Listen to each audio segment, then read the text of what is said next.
Moments that stay with you. A journey through firsts and lasts. Some memories fade like old photographs, but others stay fresh in your mind, no matter how much time passes. We all have moments that stick with us.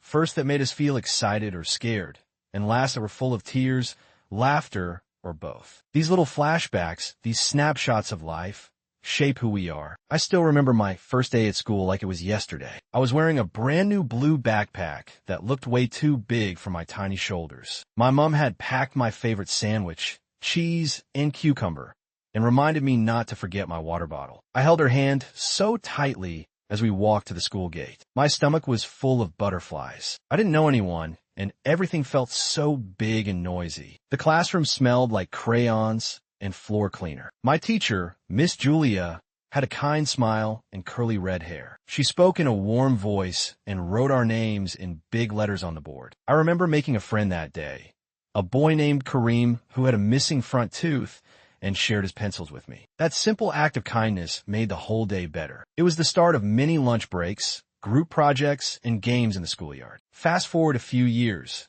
and suddenly it was the last day of school. What a mix of emotions. We were all excited about summer and the future, but deep down, it was hard to say goodbye. Our desks were covered with scribbled notes and doodles, and we all signed each other's shirts with colorful pens. The bell rang, and just like that, a chapter of our lives ended. Some people cried, some laughed, some pretended not to care. I remember my best friend whispering, "Nothing will ever be the same again." And she was right. We were growing up. Then came my first job. I had ironed my clothes the night before and practiced saying, "Nice to meet you," in front of the mirror. I arrived way too early and sat in the break room, pretending to check my phone while secretly watching how everyone else behaved. My manager, Mr. Davis, was tall and serious, but had a soft spot for terrible jokes. My desk was next to a girl named Amina, who had Post-it notes everywhere and offered me coffee before I could even ask. I made a lot of mistakes that first week. Sent an email to the wrong person, spilled coffee on my keyboard. But no one made me feel bad. We all start somewhere, and little by little I found my feet. Leaving that job was harder than I expected. On my last day, the office had a surprise cake and a goodbye card full of personal messages. One colleague wrote, "You brought sunshine to the office every morning." That one made me cry. I took one last look at my desk, packed my things in a box, and said goodbye to the place that had taught me so much. It wasn't just a job, it was a part of my life. And who could forget the first day of learning English? I walked into the classroom not knowing what to expect. The teacher said, "Hello, everyone," and I froze. My heart was racing. What if I say something wrong? What if everyone else is better than me? But little by little, it got easier. I started learning simple phrases. "Nice to meet you." "How are you?" And my favorite, "Could you repeat that, please?"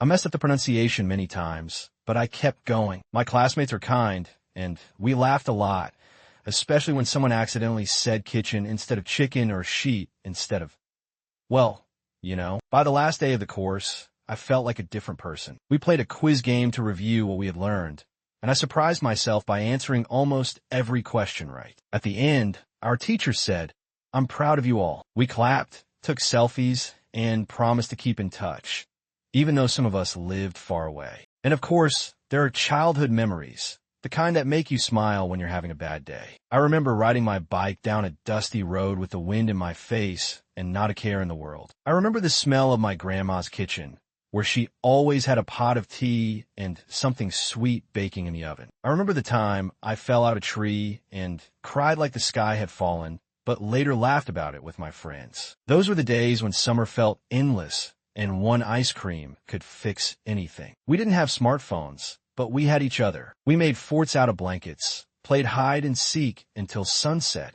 and believed in magic. Some moments last forever. We don't always realize it at the time, but these firsts and lasts, these milestones, are the moments that shape us. They remind us of who we were, how far we've come, and what really matters. Whether it's the first step into something new or the last wave goodbye, these memories live in our hearts. And no matter how old we get, a part of us always goes back to those special times. So take a moment, close your eyes, think about your firsts, your lasts, the people, the places, the feelings. Because in the end, life is made of moments, and every memory tells a story.